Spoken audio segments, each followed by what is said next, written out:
Meu nome é Edson Roberto Leite, sou professor do Departamento de Química da UFSCar. Apesar de ser professor do Departamento de Química, minha formação não é química. Sou engenheiro de formação, engenheiro de materiais pela UFSCar. E a química, vamos dizer que foi uma coisa boa que aconteceu na vida, né, na carreira da gente. Sempre fui muito voltado para a área de ciências, desde a escola primária, secundária, né? Mas sempre tive muita mais afinidade pela parte mais tecnológica do que científica. Inclusive no segundo grau eu fiz técnico em mecânica. Aí eu decidi, não, eu quero ser engenheiro. Conheci a engenharia de materiais, gostei muito da engenharia de materiais. E aí lá por volta de 83, prestei aqui na UFSCar, né? E aí comecei, naquela época ainda o vestibular era no meio do ano, né? Então a gente tinha um período diferente da FUVEST e tudo, então era bem interessante. Então em 83 eu entrei, tive a sorte de ir para uma república em que tinha uma pessoa que trabalhava com o professor Elson, né? Hoje essa pessoa é professor também na Unesp de Araraquara, e ele falou que o professor Elson estava precisando de alunos de iniciação científica, né? E foi uma extrema coincidência, falei, não, vamos lá trabalhar com o professor Elson, né? Isso já foi em 84. E o professor Elson tinha acabado de voltar da França, todo animado. E o professor Varela, que é o grande parceiro do professor Elson, também tinha voltado dos Estados Unidos, os dois super animados com projetos fabulosos, né? Aí ele me convidou para trabalhar na iniciação científica. O primeiro projeto foi construir um forno, que o professor Varela queria fazer alguns estudos em cerâmicas e precisava de um forno. Então foi o primeiro projeto, né? A gente construiu um forno inteirinho, né? Todas as peças montamos, foi um projeto muito gostoso, né? Depois disso começou os outros projetos em cerâmica eletrônica, né? Fui avançando na graduação. No fim da graduação, por um projeto também intermediário pelo professor Varela e professor Elson, eu fui contratado pela 3M do Brasil. Só que nessa contratação, uma das condições era continuar no mestrado. Então eu fui para a 3M e comecei meu mestrado. Depois de 2 anos consegui terminar o mestrado, defendi, né? E aí eu negociei com o pessoal da 3M para começar o doutorado. Eles também permitiram começar o doutorado, né? E aí tem uma história bastante interessante que na defesa de tese, de mestrado, defesa de dissertação, né? Minha filha estava para nascer e até adiantei 15 dias a defesa. Falei, vamos adiantar 15 dias para não dar problema. Mas ela também adiantou e nasceu exatamente no mesmo dia, né? Às 4 da manhã ela nasceu, eu vi que estava tudo bem e vim fazer a minha defesa, né? Então, uma data que eu não esqueço, né? Da defesa de mestrado. Comecei o doutorado. Depois de uns 2 anos de doutorado, eu vi que a empresa, eu adorava trabalhar na 3M, mas não era que eu gostaria de continuar, né?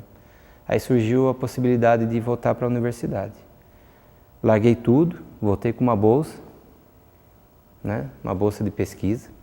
Você imagina meu sogro que queria me matar, né? Com 2 filhos, largando o emprego numa multinacional, vindo trabalhar, né? Com bolsa. Acho que a gente tem sorte e logo depois abriu uma vaga no departamento de Química. O professor Elcio falou, lembro bem das palavras dele, você tem que defender o mais rápido possível o doutorado, que vai ter um concurso em outubro. Aí foi aquela loucura para defender, né? O orientador de doutorado era o professor Varela. Eu lembro até hoje o dia que ele me ligou e falou assim, mas quem falou que você pode defender, né? Falei, professor, o professor Elcio falou, então tá certo. Então vamos defender, né? Foi uma uma decisão sábia, que logo depois da defesa a gente já prestei o concurso e graças a Deus deu tudo certo e passei. Aí em janeiro de 94 assumi como professor de Química no grupo de Físico-Química da UFSCar. Como a minha formação foi em Engenharia de Materiais, todo esse período na Química me levou a fazer uma pesquisa mais voltada para alguma coisa que a gente chama de Química de Materiais. A Química de Materiais é mais ou menos o seguinte: a gente tenta fazer os materiais a partir das reações químicas e construir os materiais das moléculas para as estruturas maiores, né? E isso é um processo que, com o advento da nanotecnologia no final da década de 90, começo do século 21, expandiu violentamente, né? Então, nos últimos 10 anos, ou até mais, o que a gente tem se dedicado bastante é ao desenvolvimento de nanopartículas, né, para aplicações, nas mais diversas aplicações. E aqui eu gosto muito atualmente é utilizar nanopartículas de óxido de ferro. Óxido de ferro a gente encontra na natureza, encontra em ferro enferrujado, né? Certo? Um material extremamente abundante, extremamente barato. É utilizar esse material para gerar hidrogênio a partir da luz solar. É um processo que a gente chama de fotossíntese artificial. Igual a grande vantagem disso?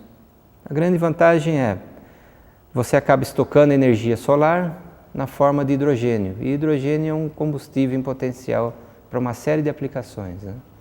Então, da mesma forma que a planta estoca a energia solar na forma de açúcar, né, para ela se alimentar, a ideia é estocar essa energia solar na forma de hidrogênio.